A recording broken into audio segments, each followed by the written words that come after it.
Kembali bersama kami di Kompas Bisnis Sapa Indonesia Pagi, Saudara. Sepanjang tahun 2022, banyak sekali tren ini bermunculan dari media sosial. Mulai dari lagu, lalu ada koreografi tarian, hingga gerakan-gerakan sosial.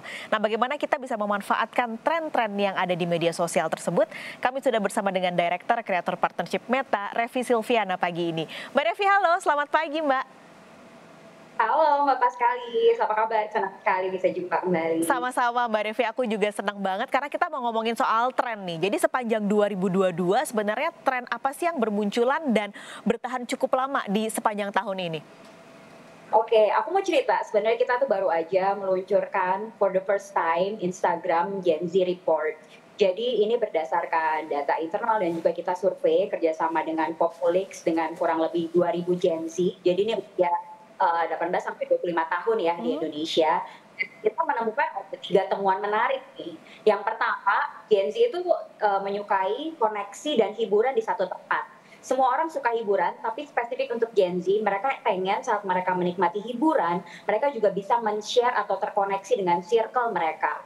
Jadi kita menemukan bahwa ada kurang lebih 73% Gen Z menyukai Reels, dan kemudian mereka menyukai untuk men-share itu, contohnya dengan berbagai macam fitur yang tersedia di Instagram, seperti ada share ke direct message, ke stories, dan juga fitur-fitur lainnya. Dan kita melihat salah satu tren yang bermunculan di tahun 2022 ini adalah mereka banyak menggunakan ad stiker. Nah, jadi di situ Hmm. mereka men-share kayak foto-foto yang dump bulanan, kemudian apa yang relevan saat mereka menjadi mahasiswa, dan juga yang ketiga random screenshot.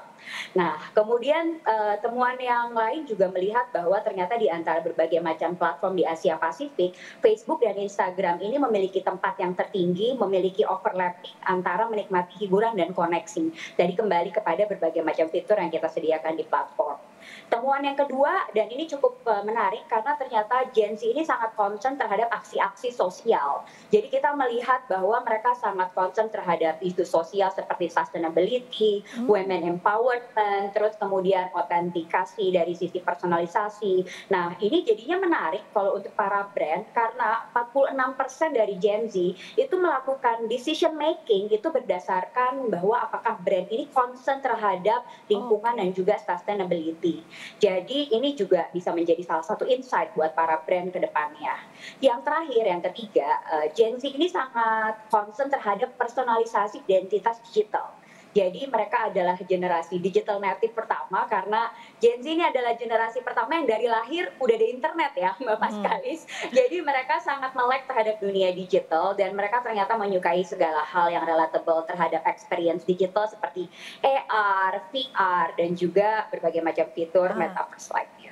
ini berarti bisa disimpulkan kalau tren-tren itu munculnya dari Gen Z, Mbak Reva?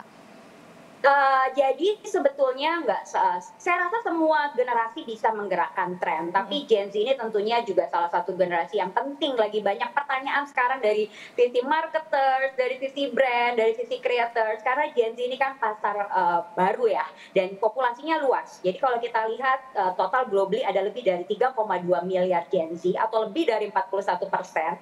Indonesia sendiri juga banyak sekali karena ada 68 juta Gen Z di Indonesia berdasarkan data Kementerian Dalam Negeri terakhir.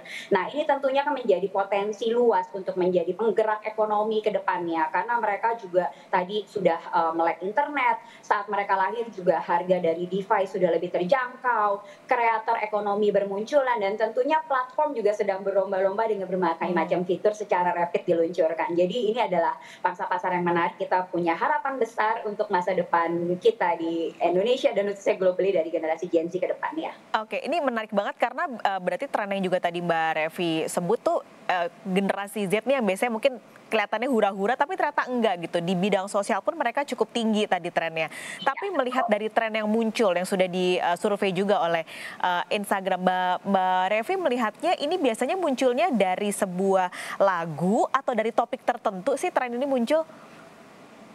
Iya, kita mungkin berpikir, oh Gen Z senangnya yang hiburan-hiburan aja gitu ya, makanya tadi relatable ke lagu gitu. Tapi sebetulnya tren itu bisa datang dari mana aja gitu. Jadi terutama yang pasti harus otentik, relevan dengan current issue gitu ya. Tapi memang kita nggak memungkiri bahwa menggunakan lagu-lagu yang tren juga bisa membantu. Tapi sebetulnya lebih kepada autentikasi dan juga relevansi. Hmm.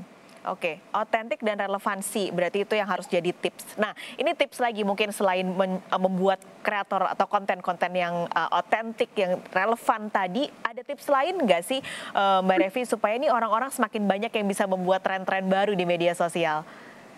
Ya, saya rasa setiap akun baik itu kreator ataupun bisnis tentunya punya pangsa pasar masing-masing. Jadi nggak ada one size fits all strategy. Yang paling penting itu adalah memahami audiensnya dulu, followernya mereka itu sukanya apa. Jadi nggak perlu copying juga kalau sekarang lagi trennya apa, akhirnya ngikut-ngikutin kalau belum tentu cocok dengan audiens mereka.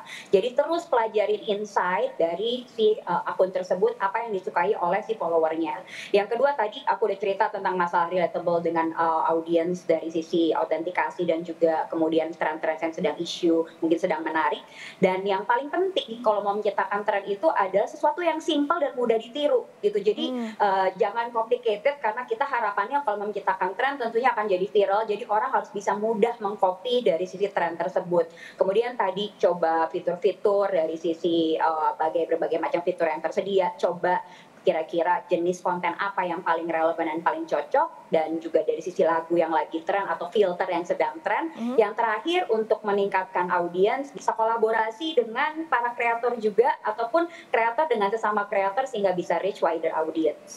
Apakah tren-tren atau tips-tips ini juga bisa dipraktekkan untuk para UMKM gitu Mbak, bisnis-bisnis yang menggunakan Instagram sebagai sarana penjualannya?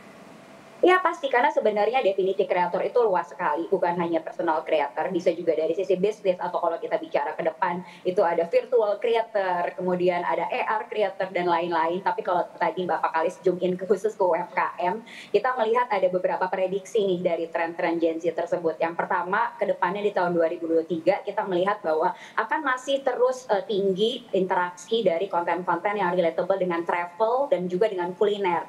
Jadi dari temuan kita melihat bahwa hashtag Pesona Indonesia ini berita bagus buat kita. Ada lebih dari 11 juta digunakan di Instagram di tahun 2022 dan itu sekitar 37% itu digerakkan oleh Gen Z. Jadi ini seharusnya bisa terus meningkat karena kan travel juga mulai open dan sebagainya. Kuliner juga demikian karena ya kita melihat bahwa memang orang suka makan, apalagi ini kuliner hashtagnya specifically untuk Indonesia. Jadi UMKM, travel, kuliner itu bisa selalu digunakan untuk kedepannya. Yang kedua, ternyata dari sisi lagu, kita kan mungkin berasumsi biasanya rata-rata kita mayoritas melihatnya ke lagu-lagu barat ya.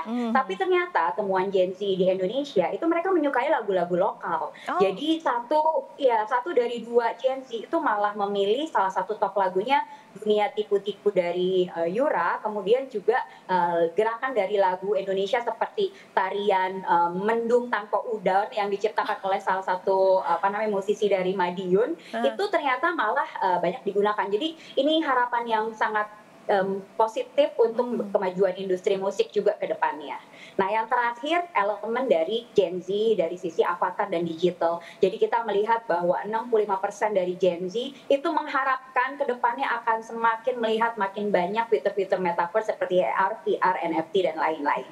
Nah, ini harusnya bisa diterapkan oleh semua bisnis terutama UMKM untuk bisa menggarap dan meningkatkan bisnis audiens mereka. Oke, ini banyak sekali tipsnya, tentunya harapannya bisa dipakai. Tadi Mbak Revi juga cerita di tahun 2023 supaya bisnisnya juga makin banyak, makin bagus begitu dengan menggunakan media sosial tadi. Mbak Revi terima kasih banyak insight-nya pada pagi hari ini di Kompas Bisnis. Sehat selalu Mbak Revi, sampai ketemu lagi.